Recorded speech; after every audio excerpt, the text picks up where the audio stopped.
Hi, I'm Jennifer Janisch, owner of Adored Salon and Adored Signature Hand-Tied Hair Extensions. I'm obsessed with curly hair. I cut it, style it, and extend it, and this podcast is all about my curly girl obsessions that stretch far beyond just curly hair.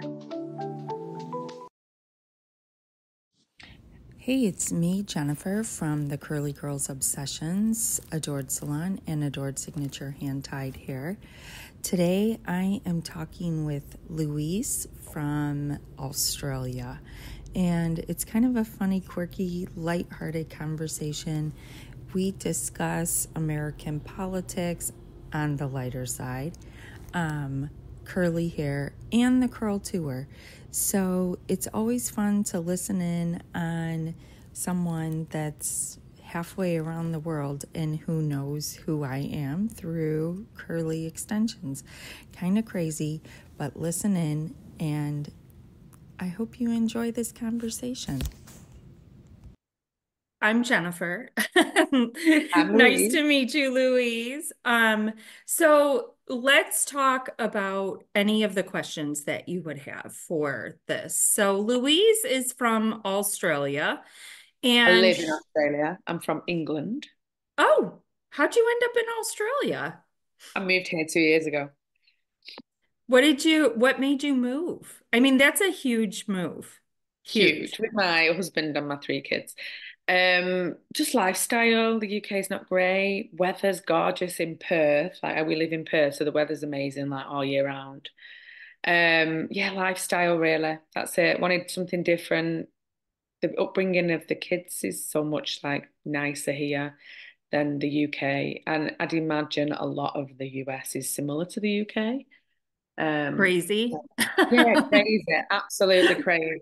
But gosh, don't get me wrong, I miss home. I miss the convenience of home. I miss my family and stuff. But I had to set up my whole new life here, and it's yeah, going really well so far. It's been hard, but it's going well. So did you move there and open a hair salon immediately? No, so I had a hair salon in the UK for 12 years. Um, and I got the job as a manager before I come to Australia. And then my business partner is a financial advisor. So I thought, oh, I can learn stuff from him. Anyway, didn't turn out that like that really. I've definitely learned some bits from him, but I'm the one doing all the work. So my goal is to buy him out soon, very soon, and just do it on my own because I do everything anyway. Mm. Oh, so you manage the salon and he's kind of like the owner, but not No, I bought around. it. I bought 50% of the Oh. business a year ago, maybe over a year ago now. He actually asked me, would I go into it? Because he knew I wasn't going to stay, just being a manager. That was never the goal for me. And I decided to because I love the spot, I love the area. It's in a nice little wealthy area. And that's what I did. And now I'm getting to the point where I'm a little bit burnt out. I feel like I'm working my backside off and sharing 50% profit, which I don't want to be doing because it's only just started to be making a decent amount of profit. So yeah, that's my story. Hopefully I'll buy him out. I've asked to buy him out. He said we'll look into it in the new year, so hopefully it's going to be soon. So for him, is it just an investment?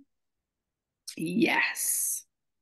You know what's kind of awesome about this, or is awesome about it, is that most hairstylists that open hair salons, the financial backside is You, non-existent.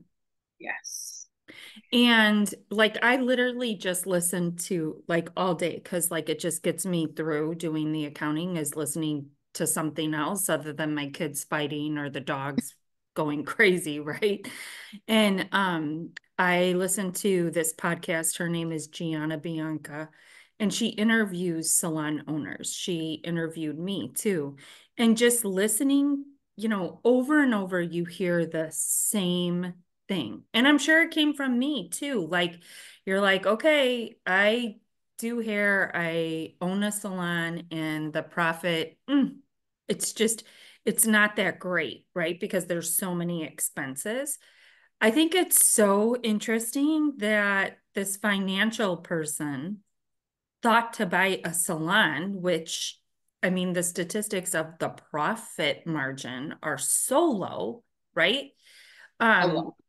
and to have two of you gaining some kind of profit from it, that's pretty freaking interesting. And the fact that you now probably have this information from him, unless you had a financial background before, right? Like, I mean, in hair school, they teach you hair. They don't teach you finance, you know? Before I was doing the accounting today, I was sitting in on this class that I purchased that was it was all about, you know, profit and loss and keeping like a spreadsheet for the salon. And I could tell you, 99% of the hairstylists that were on there were like, I've never even seen a spreadsheet, right? I've only seen spreadsheets because my husband is in HR analytics in corporate and he'll be like, let's put our budget on a spreadsheet. And I'm like, oh my God, can we just write it on a piece of paper? You know, my brain doesn't work this way. And then recently, I've been diving into it. And so, my goal for 2025, I've owned my salon for 11 years. I had a salon in my house for 8 years prior. Um, I just have never held myself to a budget. I know that sounds probably crazy, right? But like, you're like, I just Same. yeah, I haven't. And so this class just popped up. My friend was like, oh, do you want to do this? And I mean, it didn't matter. We weren't doing it together, but we were on the Zoom call together. And I'm like, and learning, thankfully, that because I have an accountant who balances my books, I get profit and loss statements, like I do the accounting in QuickBooks. I have 99% of the information that I need for the spreadsheet. It's just putting it in and actually diving into it all. So it's going to be interesting, but like coming into the salon, I'm sure he shared this knowledge with you. You're already at a massive gain. Yeah, so that's definitely what I learned from him is he is very much numbers. I am totally emotionally involved in it. It's my salon. I love my clients, I love my staff. He's not, it's just numbers. So he's definitely taught me a lot. But I am getting to the point where it's too hard. I can't be that numbers person. Like it's too Mm-hmm. much. I want to grow this salary. He's like, well, what we're going to get back from that? Well, no, perceived value is serious. That's the most important thing at the moment. So perceived value is going to bring the customers in, but we have to spend the money in the perceived value to make sure that we're going to do it anyway. So that we're clashing a little bit now. Um, but he is very much like that spreadsheet numbers, and it's definitely taught me a lot, but it's like time to move on. He didn't take any money from this. He's definitely learned a lot from it himself. I think he thought it was going to be, he had another salon with another stylist, and he was just a 30% profit owner. He's actually walked away from that because there's no money in it. But obviously I am a very driven person. He didn't take anything from it for a full year until I bought my share. And then he's been taking money from it probably the past 3 months, but because we've spent a lot of money in putting another basin in, it just costs money, doesn't it? Yeah. But now we need more chairs, so that's going to cost more money. We need a new fit out. So yeah, I think he's learning that it's not great money as an investment, which is good for me because I am not that. It's for me, we all want money, of course we do. But for me, it's not massive about the money. It's massive about the growth, and I just love hair. But I'm realizing that I need to be off the floor to be able to make it grow a little bit more as well. It's bloody hard, you I had the thought this week. So obviously I'm a curl specialist too, right? And I do extensions and I've been doing hair now for 35 years. So I mean, I've been in it for a long time. I've been in salon ownership for a long time. And now so I've owned the extension line for 6 years, the salon for 11 years, right? And and just the dynamics of how hair has changed in 35 years is insane, right? Like the other day, one of the girls who is on my team and helps me with a lot was like, I didn't know I was going to need a marketing degree for all of this. Like, and That's it, isn't it? honestly, it's the truth. Like keeping up with social media, keeping up with your email list, keeping up with, everything under the sun. And then for me, it's like there's basically three companies, the hair salon, the hair extension line, and then the education. And you're trying to promote all three and give all three due diligence, right? Like, you know how it is with the salon. You're like, oh my gosh, I cannot give it enough. Like it's bigger than all of your children and your husband combined, right? Absolutely. And you want nothing more than for it to succeed. And trying to explain to a numbers guy perceived value. Like I remember my husband being like, okay, each chair has to bring in X amount of money to be profitable and blah, blah, blah, blah, blah. And I'm like, all Exactly what right, he in theory, fabulous, fabulous. But just here in the States, like the last 3 months before I am blaming this one on the election and just saying like the last 3 months, people have been, I feel like, afraid to spend money, right? No matter where they fell with the election, they're just like in panic mode. Like of groceries course. are so high, the housing market's insane, interest rates are through the roof. What's going to happen? And it almost was just got to the point where I was like, just let this damn election happen so everybody knows where the hell they fall, right? So then they can start taking care of themselves again because the scarcity mindset over here is it was ridiculous. And crazy as it is, the minute that it ended, the minute that it was over, the phone started ringing off the hook again. Seriously, that is Yes, bizarre. I mean, because we it's obviously I followed the it, election too, because it's like global, isn't it? The American election. But not to that extent, obviously. But wow, I have oh quite a yeah. few American clients, and like they're very vocal about the election, as you can, Oh I'm God. sure. It's the conversations in the salon and I'm 49 and then there's a 32-year-old stylist and then there's three stylists that are 22 and 23. And so they are part of, I know we're totally off topic here, but this is really These interesting, guys. right? Yeah, It's yeah, so fun to yeah, talk to somebody yeah, across the world that's like, yeah. yes, they are talking about this. The younger generation is part of the cancel culture on social media, right? Like, Absolutely. like, oh, you say one wrong thing, boom, you're canceled, right? And honestly, we've witnessed it. There was a curly specialist that referred to like creating defined curls as controlling curls, and boom, done, canceled, like out. Really? That's so Yes. interesting. Who was that? Um, oh my God, I can't even remember her name. That's how bad it was. No, she's still a person, but it's like, well, obviously she's still a person. Social media didn't kill her, but it was horrendous to watch Oh, that's the actually hard. fallout in the videos and her trying to reclaim her name. And doing videos, like doing Instagram lives with the people who were calling her out and saying like she said, controlled. Like, I mean, look at this shit. Like, Yeah, some days it needs a little control. It's not the end of the world. And, exactly. but I feel like, that generation, they're afraid of their shadow because they've grown up in what I call the canceled culture. So Mm. be it however they fell on the side of the election and the clients, as you know, like they're vocal, right? Some don't care, some don't talk, and some like you're like put a Yeah, put a well, lid it on was it. so funny. We had two American clients in. This was probably about 4 weeks ago. One was Democrat, one was liberal. You should have heard the conversations. Like us stylists were like, shit, like I'm so glad I'm not in the US right now because these So are two people never met one having this day.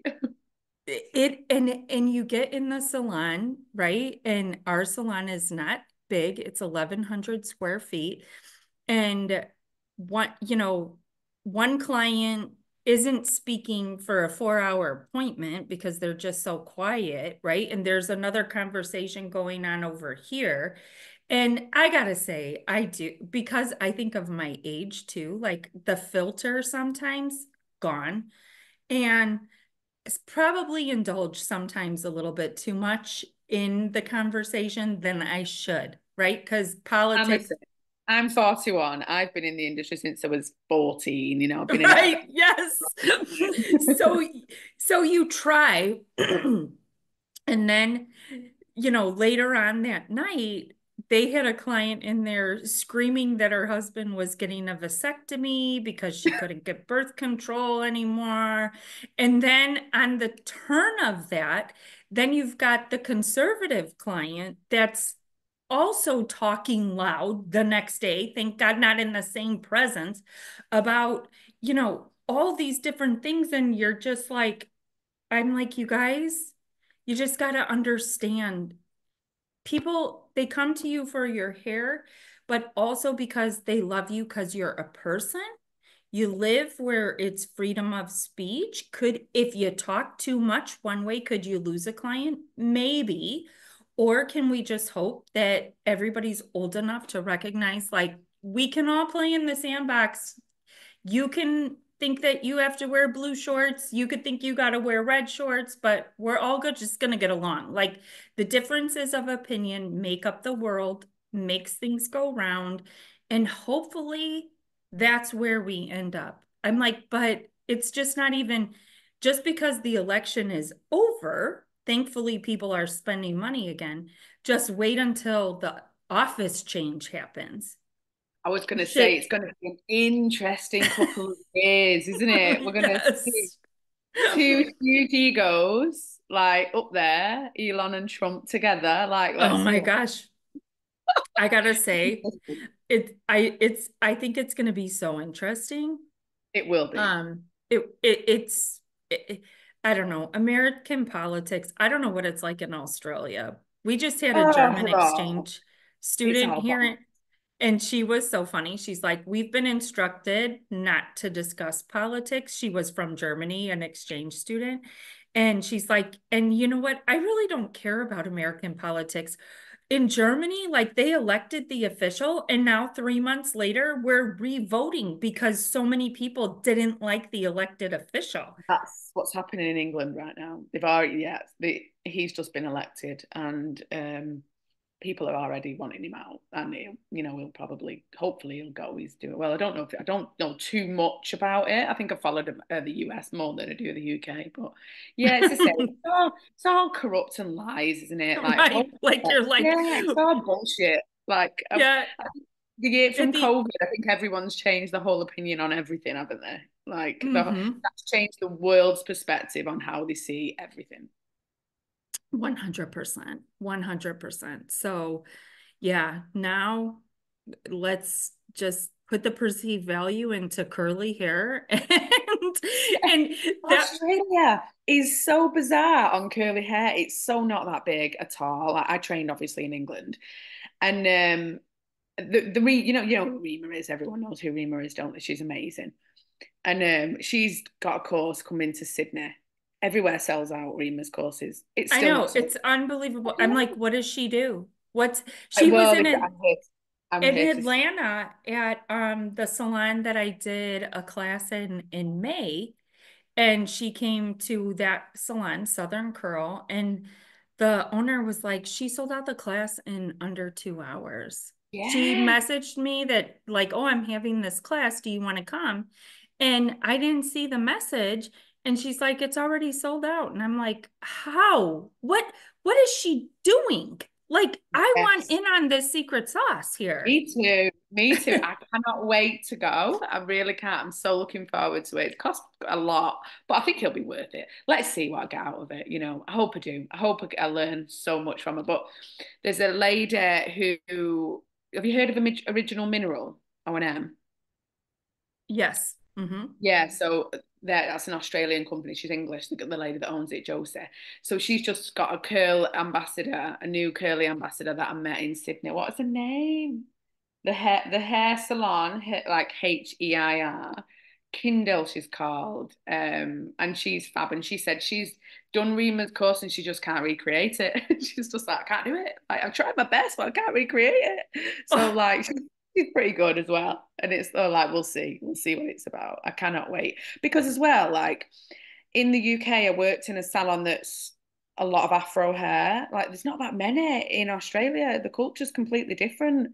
And I'm like, bring me some Afro, but no one can. Not many. Like, I think I do a three. That's it. It's mainly I've found what I'm doing here more than anything is bringing curls back, showing people that they have curly hair because they're just like, my hair's just frizzy. I'm like, frizzy is a really easy thing to control if you know how. Just explaining that and showing them, and they're all like, wow. But they also so don't like realize. more like my hair and your hair. Yeah, my hair just like literally got nothing on. I had treatment on. I just let it dry. But yeah, Mike, that's it. My hair and your hair. Whereas I love curls. I love curls that are already there. Like my passion is not bringing curls back. I like it. I enjoy it. But I'm like, oh come on, I need some other stuff now. So but the people don't know that I'm here either. Like they do more now. They're getting to know definitely more that I'm here. But it's definitely different in Australia. So I'm hoping. I think though, the thing is like at least even in the US, if so we just were at we have to get continuing education hours and the beauty supply store gives the like they create a weekend event. So we go and we get it's just fun, but it's kind of like a requirement, right, of where we live. And at any of those events, any curl classes do not deal with hair like yours and mine. It's all Afro textures. So it's either straight or Afro texture. And I'm like, there is so many girls with this hair who have no More idea. than Afro. Yeah, that's it. And that's what I'm doing the most of at the minute, if I'm honest. That's what I'm doing. Everything is on that. Everything. Yeah. That's Like, how, I mean, my salon, I would say, is probably like 65-35, right? yeah. 65% like this, 35 multi, racial textures and more the Afro textures. But there is such a disconnect in this world. And it's the same with the extensions. There's such a disconnect in the extension world. So many people like just, when you go to hair school, right? You learn straight hair, Just everything, straight. everything So on straight hair. Same with extensions. Every class that's available for extensions shows you it on straight hair. So, um, the thought process, right, is like, okay, well, if you're going to get extensions and you have curly hair, you got to blow out your hair. You got to put in straight extensions. Majority of extensions come from Asia, China, and they are straight or they're permed textured. So trying to get my name out there for being like the first that was like literally said, you have to texture match extensions. Like if you're putting in straight extensions in your curly guess hair, you're just doing them dirty. Like, first of all, the texture is off, right? Our hair, coarser, it definitely looks drier than straight hair that has a closed cuticle. Curly hair cuticle at every bend is slightly raised, like it absorbs light. Straight hair reflects light. So if you've got extensions in that are straight and curly on top, right? The top is absorbing the light, the bottom is reflecting the light. Like, I don't yeah. care how much freaking oil you put on the natural curly hair, it's still always going to look coarser. And the more blowouts that client does, the worse it's going to be, right? And if you're using oil and doing the blowouts, their hair is eventually going to crack off because oil is not water soluble. Oil holds in heat like a microwave. Like, you're doing them such a disservice. So when our extension line came to the market, we were the first to have natural texture. Everything else was permed. And So yours is all natural texture. yes, That's yes. amazing. So my hair is from India, and my supplier purchases hair from the temples. So when I tell him, like, when I tell the supplier, okay, I need X amount of straight, I need X amount, and our straight is not even straight. I say it's straight in India because that's what they refer to straight as. The straight texture to me is like, you know, when someone has straight hair and you highlight them and then all of a sudden they've got a smidge of texture. Yeah, yeah, yeah, yeah. So that would be our straight. Like it's called subtle body. It's just got this gorgeous body to it. I just posted it on our post that I did the other day for our Black Friday sale for 15% off. If you swipe through, you'll see the texture. And then there's beach wave, which is slightly more. And then there's naturally curly, which is what's in my hair, although I mean, it's up in this bun, but if you've seen me on social media, Yeah. you know how curly that is. And so he goes right to the temple and he'll send me like the ponytails that he's purchased, right? And he's like, okay, From this their is, hair. yes, they're black in color. Like it's just, it's so unbelievable because he's just getting it right from the best source, right? I India. have a lot of Indian clients actually, and their texture is so sleek and smooth. Curls, like sometimes it's more difficult to hydrate, isn't it? So coloring them will make them better. Right. Yeah, because it's just it gives The, it the more. cuticles just sealed, like getting that Yeah. open, bloody pain in the Hmm. backside. Yeah, the hair when it come like when in its pure, I'll send you a photo of it because it's like shocking to see how it looks. And you know, from there then they go through the lightening process of lightening the hair to the certain level and then coloring it. And but because it's natural, it's less chemically treated, obviously, right? And because it's natural, curly hair swells in humidity, whereas straight hair falls flat, right? Yeah, So if you have naturally curly hair with straight extensions in that are permed, they're still going to fall flat because it's straight hair characteristics, right? yeah, Whereas with curly extensions, they curl up more. Like you don't look like a mushroom walking around like yeah. I actually like cur my hair in humidity. I think it's some people. I mean, it's definitely, and honestly, also being a curly hair specialist in my salon, like the reason why I got the hair was I used to do K-tips and I just didn't like the install method. I didn't like the removal. I did them for a long time because it was all that was there, right? Yeah, And then hand tied came along and I could install hand tied extensions in a fraction of the time. And you still charge the same amount. So it was kind of like, okay, right? Like I'm going to do this versus the other. But then I started using the hand tied hair and it just, that's when I learned that there was just this massive disconnect with the hair and the client. I gotta take the client's natural hair because I was installing these permed extensions in my clients that had texture. And they were like, this feels like horsehair. This just does not move like my hair. So then I was just like, shit, now what? And and then it pushed me to create this line. And like I'll never forget that. Like I was like, oh, this should be easy. Everybody will want this, you know? And then of course, you know, no business is easy, just like you're finding out right now, right? yeah, Because now you're educating people on the ways of curly that just a lot of I would say the majority of the people who request our classes in their salon are curl specialists. right? Like Yeah. most people who want me to come and teach them, they're not people who have zero knowledge in curly hair, right? Yeah. Most people who have taken my class have some knowledge in curly hair. So we have the install methods, that's 2 days. And with the install methods, I found learning as many methods as I did, there was certain things that I liked from certain ones and things that I hated and things that just did not work with my hair.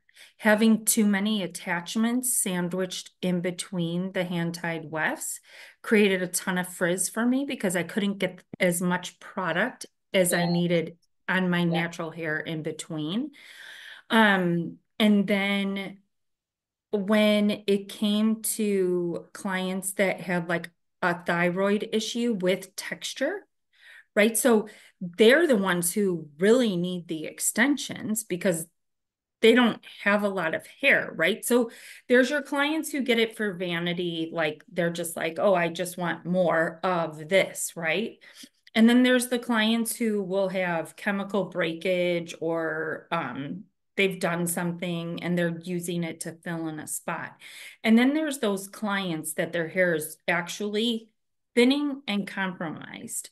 And if they have an ounce of texture to it and it's super thin, the texture style, like when it just to dry naturally, it looks like cotton candy. Does that make sense? Because there's just no backbone, right? So um there's the original method is the foundational method. That's a hidden beaded row. The second method is a variation. Variation one is also a hidden beaded row. These terms come up very often in extensions. And then the second variation on the foundational method is for this type of person that has these issues and their hair is actually super thin and compromised. You cannot put that hair between hair extensions because of its tendency to tangle and mat up. So then it actually creates more breakage. So that variation is not a hidden beaded row. The tails where their natural hair comes through the extensions is actually laying underneath the extensions so that they're able to still detangle it and maintain the health of their hair. Um, Oh, interesting. That and makes sense. yeah, and it comes from doing extensions for 15 years and learning all of these thought process, like, oh, okay, this is why I do this. This is why I do that. This is why this works. That's why that doesn't work. Like and having it in my own hair. Like I'm Yeah. constantly dealing with, what could be better, what couldn't be better. Um, I see what clients do. And so just troubleshooting. So with the class, the first day we work on the foundational method from start to finish twice, right? Because there's so much information given in that foundational method. Then the second day, we work on variation one and two. We work on the business aspect, which is contracts, how to market yourself. Um, we go over troubleshooting, Q&A. We do that also in the first day too. And because the class size is not crazy big. Like I'm not looking to be one educator with 30 people in there. I'm this class in Australia, I don't want it to be any more than 8 people. Like because I'll be coming by myself and you guys will get pre-training. I'm in the process of creating this now. This will be something new for 2025. But for people who've never touched hair extensions, or just learning what my methods are, it's going to help us go further faster in the class because you're already going to understand some of the basics with this pre-training. And then everything will just be reinforced in those 2 days. And then the third day of the class is the blueprint to a curly install. And that is a curly install from start to finish, like from the consultation to the coloring of it, to installing it, to coloring the wefts. How do you customize the wefts when you're installing?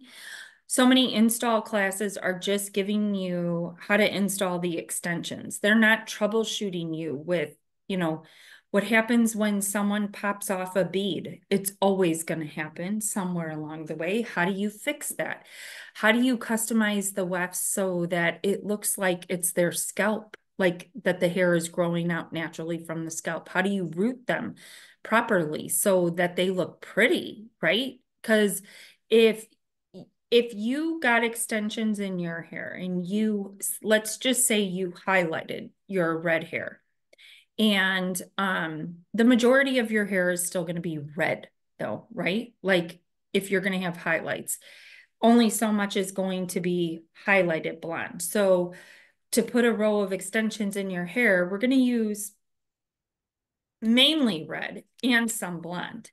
But the blonde is going to have that red root so that like when the wind blows and your hair separates, you don't just see this blonde weft at the top of your head, like hanging out, you know? Yeah. Super important piece to customizing and then creating the perfect curly install or just the perfect install, right? And then the cutting and learning how to blend curly extensions. Do you have experience in extensions at all? Yeah, yeah. I don't really enjoy them if I'm honest. I think I will Mm-hmm. curly, because I've never really had the time. So I've done easy locks. What else have I done? I've done a few different ones over the years, and I was really good at them, but I just never really had the time to put the effort into the marketing and stuff like that. And here, I've not even been interested in doing it because I know curls is my focus. So Mm-hmm. I think curly extensions is a whole different ballgame, and there's not any around, is there? So I Mm-hmm. definitely want to. I mean, I'd love to have them as well because my hair's really thin. So when it gets to a certain length, I've got to chop it off, because it just doesn't hold. Whereas if it had extensions, it would look a bit nicer. Yeah, you would love it. Yeah, They're so addicting. They're so I addicting. know. And Well, I used to have them I've had them for years when I was never embraced my curls. mm, I've had them in forever. Tapes, wefts, K-tips, I've had them all. Do you so follow a lady called Britt Sever? She's a American. yes. Mm-hmm. She's fab, isn't she, about like business growth and stuff. I'm actually doing Yes. her leadership course at the minute. So did you, is this going back to her last podcast about hair extensions that she just I've talked? not listened to it yet, but I'm going to. I've not listened to it yet. So I do love her, but I kind of feel like on this one, she's wrong. Um, and in the podcast, she went on to say like that she has them in her own head and that she just feels like the market is oversaturated here, right? Not in Australia. No one can find them in Australia. You know what? And I mean, when it comes to, okay, if we talk about curly, no, there's no oversaturation in curly Yeah, because there's only I mean, I know who's doing them, right? Like, yeah. and doing them well. And I'm not the only person, right? But I could say that I'm pretty much pioneering this movement. But when it comes to extensions, she was like, well, it's only 7% of the people that are actually getting extensions. Oh, And that equates to like billions, right? If you're worldwide or whatever. And I was just like, I can't even believe she's saying this because I feel like the hair industry is oversaturated with colorists, like blonding. balayage, lived Yes, in blonde. Yeah, yes. that's what it's saturated with. I Yes, agree. like that's what it's oversaturated with. Yes, there is as of late a lot of hair extension artists, but it's not as if there's a lot of hair extension artists that are so dedicated in wanting to learn really well. Like there's a lot of people who learned from YouTube, right? God, Tons of people who learn from yeah. YouTube. And then there's a lot of people who, you know, um, took classes and really learned it, but then also could be like you, where they're like, you know what, at the time it just didn't work for them, and then they're just not doing it, type of a thing. And so, yeah, if you listen to it, I will. I usually listen to it on a Tuesday. Like when I go on my way into yeah, work, Tuesdays. I listened to her stuff a lot, and that one I was like, no, I'm not going to agree with you here. Nope, I'm You know not what? going She to loves agree. a good debate. You should message her. She loves a good debate. I know, right? I should message her. I should message her You because should. that would be a really good opportunity. But then she'd probably be like, okay, let's just dive into your numbers then. And I'd be like, um, But I think she's quite aware that curly numbers are very different to straight numbers. She's yeah, definitely. it's so different. It's so different. And you're like, because one client, that's where I was going in the beginning too, before we got to talking about the politics, was taking care of all these businesses and just not having enough time. I'm like, I said to one of the girls I work with, I'm like, I'm starting to think that maybe I should just raise my price of a curly cut to 350. And like when they come in, they're a curly cut style, they're a detox conditioning treatment. Like if you're gonna come in with me, this is how it's gonna roll. And I'm only gonna do two of you a day. Like because of, and the struggling aspect of what you're saying too with extensions, like in what you already have. What I do is I work 3 days behind the chair. One day is just for extensions. Ah, One, really? I only open it up for extensions. And then like if I notice the week prior that there's nothing there, I'll open it up for curly haircuts. Yeah. Does it always fill? No, it doesn't always fill. Sometimes it does, but and then the other 2 days is where I do the majority of my curly haircuts. And then I have clients that I've done for 35 years or 20 years or whatever that I still see, and I do color. Like I'm not just just only one or the other, right? Because I think I would get bored and I would miss the Me too. relationships that I've had along the way. But it definitely did help, like creating that one day for extensions. And I would say probably 75% of my extensions are curly. I do have some straight extension clients that are actually really old clients of mine that I learned on, right? Because I learned on straight, and then I Oh, yeah, yeah, ventured yeah. Oh, I out. miss So, that because I've lost all my old school clients moving to the other side of the world. So I do miss that. mhm. You have them ones you've done forever. Yeah. So they still come, but I mean, a lot of them have filtered off to the other stylists in my salon too. But then this is how I talk, like a squirrel. Back to the blending of the hair extensions on You that guys just sec, hairdressers in general. right? The third day class, blending curly extensions. That's how we got derailed because I asked you if you had any experience with extensions. So a lot of the time with straight extensions, they taught you just like to shatter out the ends and carry on, right? Because you're going to curl it, you're going to do whatever. A lot of the times it just blends because it's straight, right? With with curly extensions, you've got to create all this movement within because it's going to show if it's not there, right? Like it's going to look like a mushroom, or like we could call it a jellyfish, right? If you got to have enough hair in there. So on a curly install, you're going to use more hair than you would use on a straight install because you need more hair to cut more layers or movement The through build. this whole section so that it moves, right? Because with straight extensions, it doesn't even matter if it moved Yeah, there. yeah, yeah.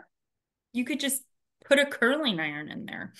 And then like our signature technique, I call it like creating functional frizz within the row. So a hand-tied row of extensions, the hair is going to lay like a blanket and you need it to fluff, right? So when it comes to curly, we need to do the blending, but then we also need to do the things within the row that are going to perfect the curl, that are going to create like a little bit of functional frizz and fluff.